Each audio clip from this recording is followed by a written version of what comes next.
All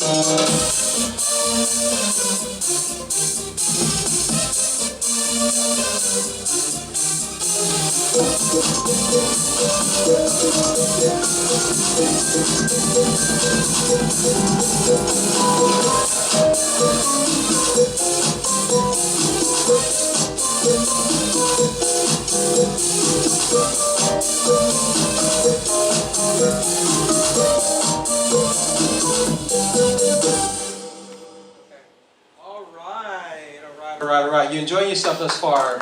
Listen, I'm so tempted. I'm so tempted while you're watching that video. Let's see if I can do this. All right.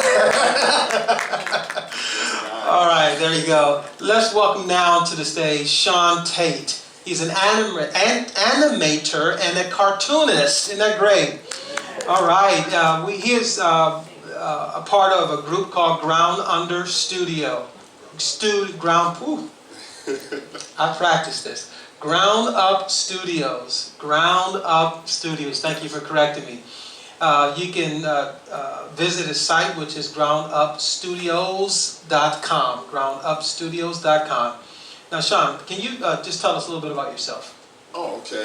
Yeah, well, I've been doing animation for the past like 7 years now, and I always wanted to do animation ever since I was in middle school. That's when I like really took it serious. You know, I came from a family of artists. Both my brother and my father, they were very well-known musicians in Philly.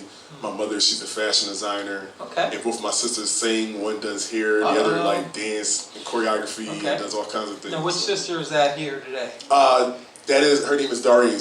What does she do? She's the like singer, dance choreographer. Right. She also crochets like dolls and all kinds of things. And your mom is the fashion designer. Well, we got to make sure we get your information. Oh, okay. That's great. So you're from a family of artists, and you're from the Philadelphia area. Yes. Right up Broad Street. You said near Temple. Now let me ask you. Even though you have a family history of artists, what was that one moment that caused you to start animation? Well, you know, I just remember like watching cartoons. Ever since I was young, I was always been into like cartoons, and it wasn't until middle school where I think it was either my brother or a friend of mine said, "Hey, you know, you can do that for a living. You can go to school for that." Wow. And I was like, "What? I can make my own cartoons?" You know. So since then, I was just like, "All right, well, I'm just going to pursue this as a career." You know, and I would like to like create characters and tell my own stories that I would love for children to get to grow up on. You know. Well, no, I gotta ask you. Do you still watch cartoons? Yes, I do. Now your company, it offers all types of services like animation, of course, concept designs, comics, 3D. And I asked you the question, what is this other feature, celebrity pop art? Can you explain that? Celebrity pop art. Yeah, so celebrity pop art is pretty much like each of the artists that are in our studio have our own style. And of course, we have different influences. We listen to our own genres of music. And well, we listen to almost every genre of music, but we have our artists that we listen to in particular, and what we do is we create that artist in our art style. Okay. So, you know, me, I had created like a Willow Smith picture.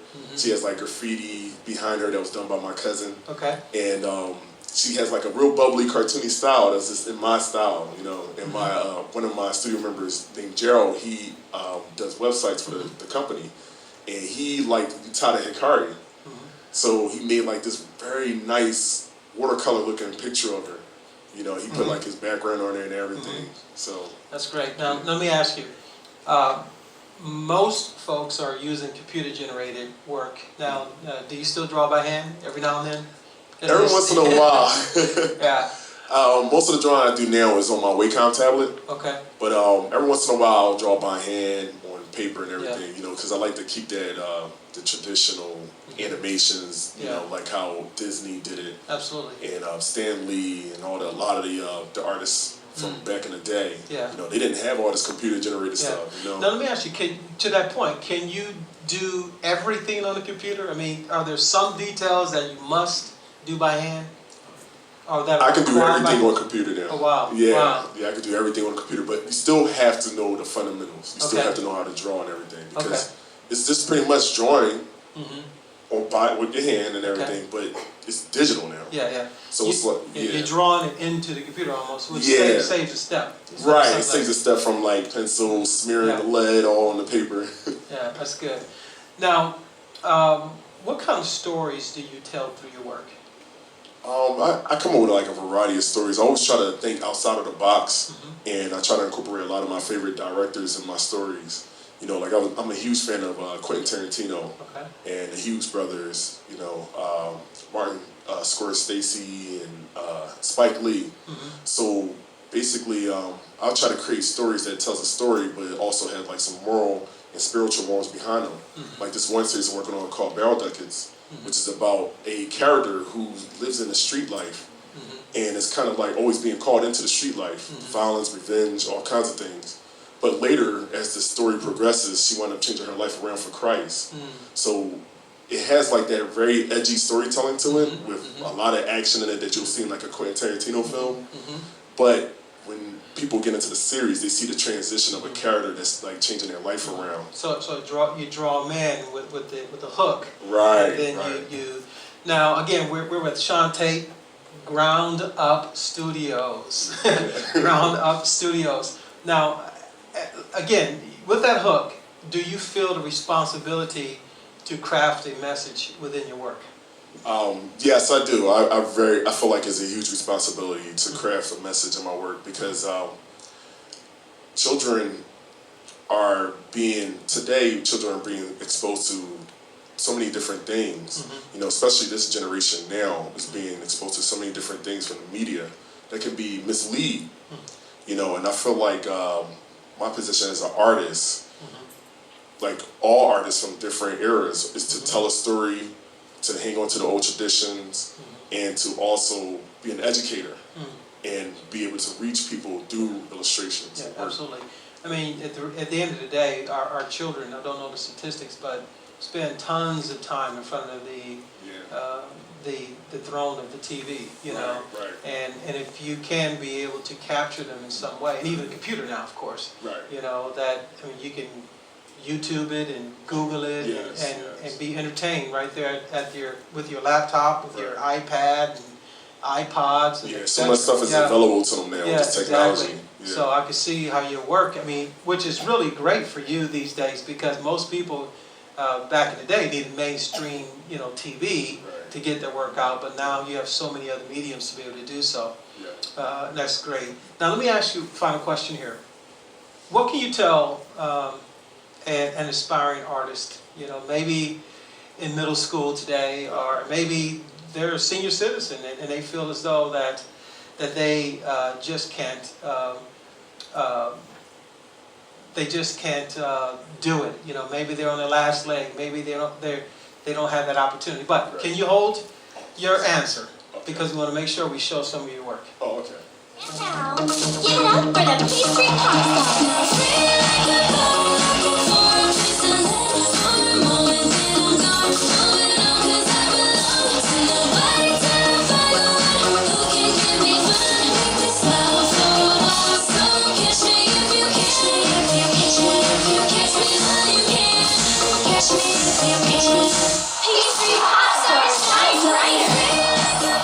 shoes are unbelievable.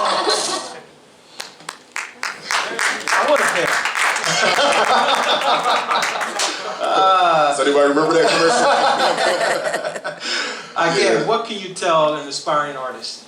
I would tell them to just do what you love to do, you know, and try to expose your stuff, expose your work with all the resources that are available to them. The internet makes it so much easier now. They can create blogs to advertise their work. There's so many social media sites now that they can post their work up on just to build their fan base if they want to go that route. But even if they didn't want to go that route of exposing their work, do what you love to do, because there's nothing that can make you more happier knowing that you still hold on to your dream or things that you're passionate about, even if you do work at a different job that you don't desire to work at. Always hang on to what it is that makes you happy. Yeah, yeah. I mean, at the end of the day, you can go out and make all the money if you want, and if you don't enjoy what you're doing, you know, if it doesn't glorify God, it doesn't help people, you know, at the end of the day, you'd be miserable. Exactly. So, you know, Yeah. so again, we have Sean Tate here, Ground Up Studios. Thank you very much, Sean. Let's give him a round of applause.